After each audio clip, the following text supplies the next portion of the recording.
The efficiency of small spaces was the selling point. The agent, a woman with teeth too perfect for her face, had called it cozy, intimate, a cocoon for the modern urbanite. What she meant, what I understood in the bone-deep way one understands the subtext of a rental agreement, was that it was cheap. So cheap it felt like a crime. A converted textile mill, the apartment was a single open-plan box. The bathroom, a modest cube of tile and chrome, was the only room with a proper door. Everything else was a flow, a seamless continuity of concrete floor, exposed brick and drywall painted the color of old dishwater.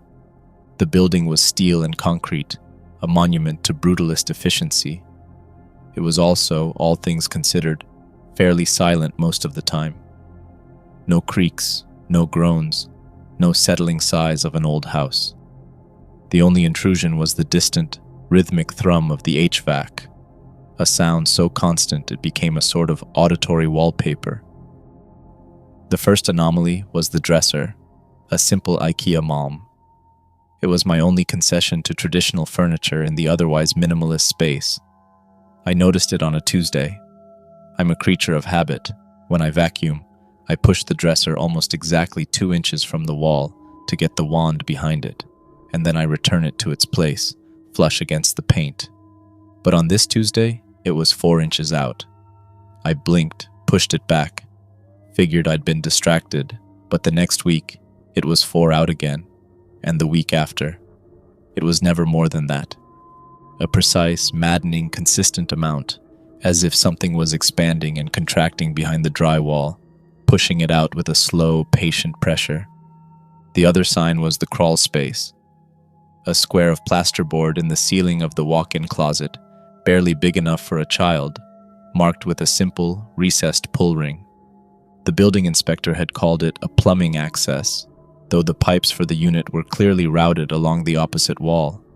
It was an orphan space, an architectural afterthought. I'd pulled on it once, out of curiosity. It didn't budge. A month later, I noticed the ring was greasy, a dark, slick residue that transferred to my fingertips, smelling faintly of machinery and sour sweat. It wasn't oil, it was thicker, more organic, like the lube from a bicycle chain, but with a faint coppery tang.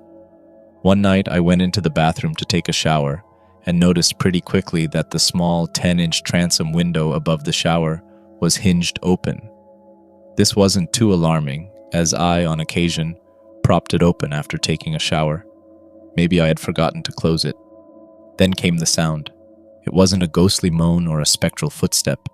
It was the wet, muffled percussion of something being forced past its natural limit, the sound of someone cracking their knuckles, but slower, deeper, and with a fleshy, cartilaginous resistance.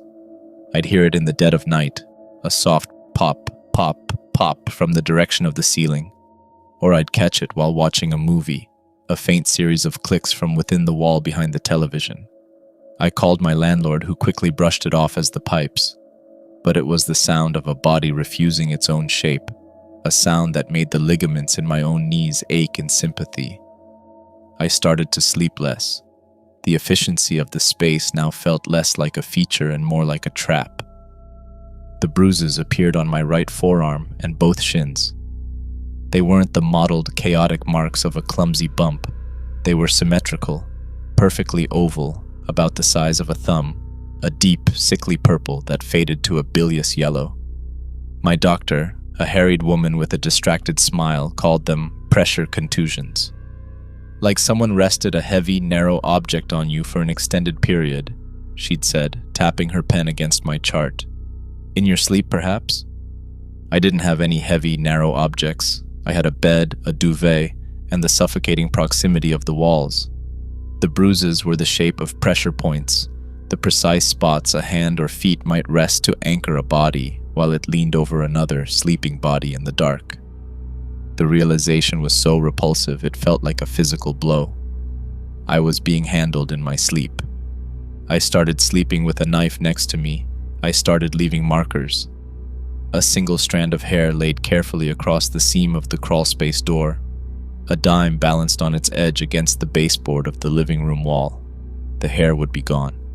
The dime, inevitably, on the floor. The evidence was microscopic, deniable, a draft, a vibration, anything but the logical screaming conclusion that was beginning to form in the back of my mind. My paranoia became a religion. I cleaned obsessively, not for hygiene, but for intelligence. I was dusting the radiator, a hulking cast iron relic from the building's factory days, when my fingers brushed against something tucked behind it. Not a dust bunny, not a dead insect, a piece of paper. My hands shook as I worked it free. It was a photograph, low resolution and muddy, printed on heavy cardstock. But I swear, it was me. It was just blurry enough to be deniable, but I wouldn't believe anything else. Through the dark fuzz, I could just barely see myself asleep in my bed. The angle was high, looking down from above my bed. I tilted my head back, tracing the line of sight with my own eyes. It came from the ventilation grate, an 8 by 10-inch metal grill set flush with the ceiling, its slats too narrow to even fit a hand through. And the picture was a clear shot, as though this person somehow removed the grill. I called the police. They arrived 5 minutes later. "I'm not doubting you, ma'am," the officer said.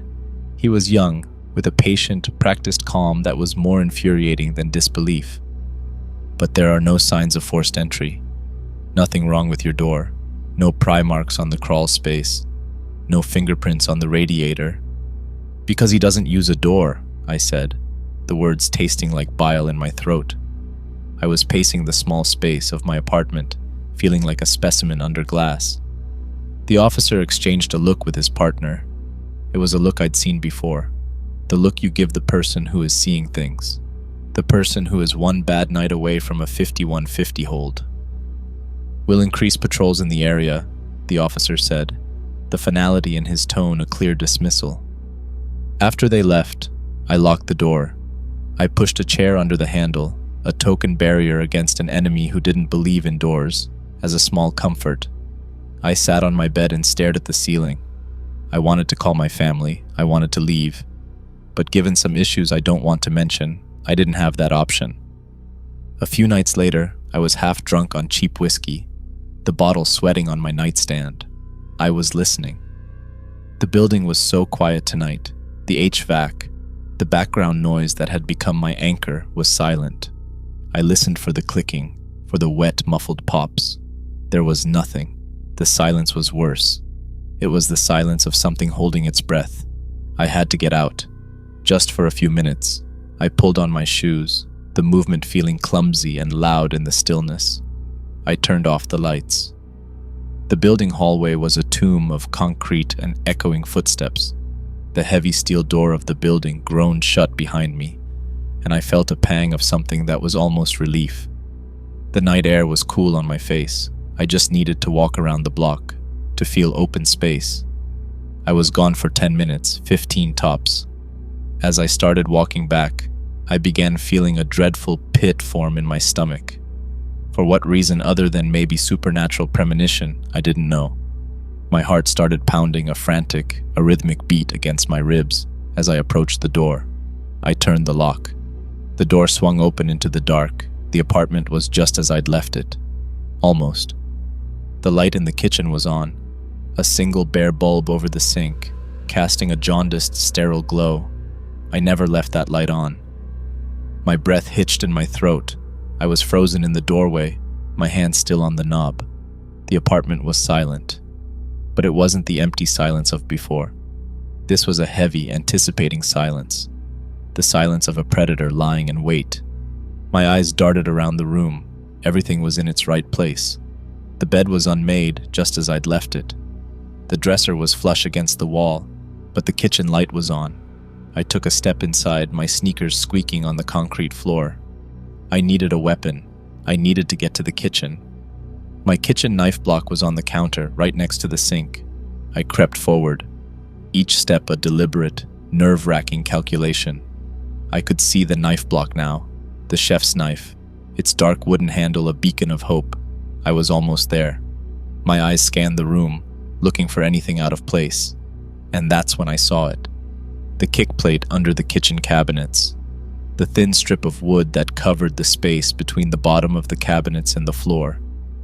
There were scuff marks leading into the darkness. It was ajar, not by much, just a sliver. A 4-inch gap of darkness that hadn't been there when I left. I stopped dead. My blood ran cold. I couldn't breathe. My eyes were locked on that gap. That impossible, narrow gap. A space too small for anything bigger than a small animal, let alone a grown man. I held my breath.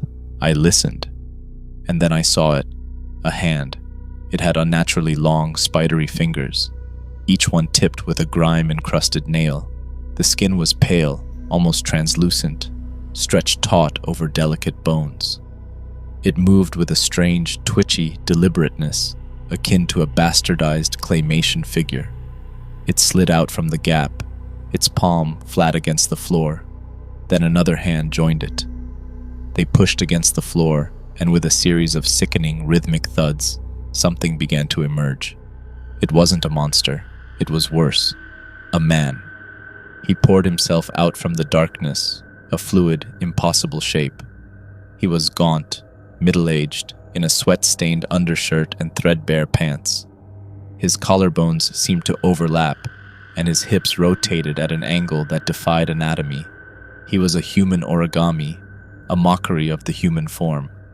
I watched in stunned, horrified silence as he unfolded himself, the wet, muffled pops I'd heard for weeks, now happening in real time, right before my eyes. He saw me. His eyes, sunk deep in their sockets with a glazed-over yellow shine, widened in terror. He was terrified of being caught. I screamed, a raw, guttural sound that tore from my throat. I lunged for the knife block, my fingers closing around the handle of the chef's knife. He scrambled away, a panicked, disjointed gait that was agonizing to watch. He made some sound.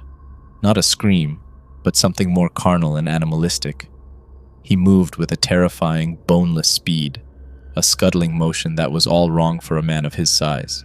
He was a spider, a cockroach, a thing that belonged in the cracks and crevices. He didn't run for the door. He ran for the bathroom. I followed, the knife held in front of me like a talisman. He was in the bathroom, a room so small I could touch all 4 walls at once. I saw him lunge for the window above the shower, jumping off the shower bench. I thought he'd get stuck. I prayed he'd get stuck. But he didn't. With a visceral thwack that echoed in the small room, he dislocated his own shoulders. He didn't even flinch. He contorted his torso, his head lolling at an unnatural angle, and slid through the opening like a snake into a hole. He was gone. I stood there, shaking, the knife hanging limply from my hand. I looked at the window, at the small dark opening that had just swallowed a man. I could see the alleyway outside, the brick wall of the neighboring building. There was no sign of him. I sat in the corner of my apartment, the knife clutched in my hand, my back against the wall. I watched the door. I watched the windows. I watched the crawl space. I watched the kick plate. I listened for the clicking, for the wet, muffled pops. There was nothing. The apartment was silent. Empty. I called the police again. They took a report. They looked at the window. They looked at the kick plate. They looked at me with a mixture of pity and suspicion. They didn't believe me. Not really. How could they? I barely believed it myself. That night, I quickly gathered my things and rented a hotel. 2 weeks later, I got a call. A detective. He said they had him. They had arrested a man in a neighboring town. He'd been found hiding in the insulation of a local elementary school. They'd caught him because a janitor had heard a strange clicking sound coming from the ceiling. His name was Reuben Cook, a 44-year-old former tunnel rat from a specialized demolition crew, a man with a rare connective tissue disorder, a disorder that made his joints hyperflexible, his skin unnaturally elastic, a man who could fold himself into spaces no human should ever be able to occupy. The detective, a man with a tired, world-weary voice, told me about Cook's history. He was a commensal predator, a parasite. He would live in the dead spaces of apartments for months, eating scraps, watching tenants, and God only knows what else. His file was a litany of disturbing escalations. He was previously imprisoned for folding himself into the trunk of a woman's car and waiting 3 days for her to drive to a secluded location. He was also linked to a case 3 years ago where, after nestling into an apartment, he killed the tenant because they'd tried to install a shelf that would have blocked his hiding spot. I felt a strange, cold detachment as the detective spoke. A sense of relief mixed with a lingering, gnawing dread. He was caught. The nightmare was over. But then the detective said something that sent a chill down my spine. "We found Cook's kit in the walls of your building," he said. "Kit?" I asked, my voice barely a whisper. "It wasn't just a sleeping bag," the detective said.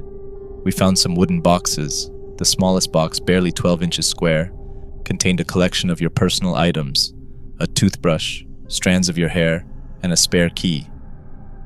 I felt the blood drain from my face. My spare key. I'd lost it months ago. I'd torn my apartment apart looking for it. I'd even had the locks changed, a useless, hollow gesture. He'd had a key all along. He could have come and gone as he pleased, but he didn't. He chose to stay in the walls. He chose to be a ghost.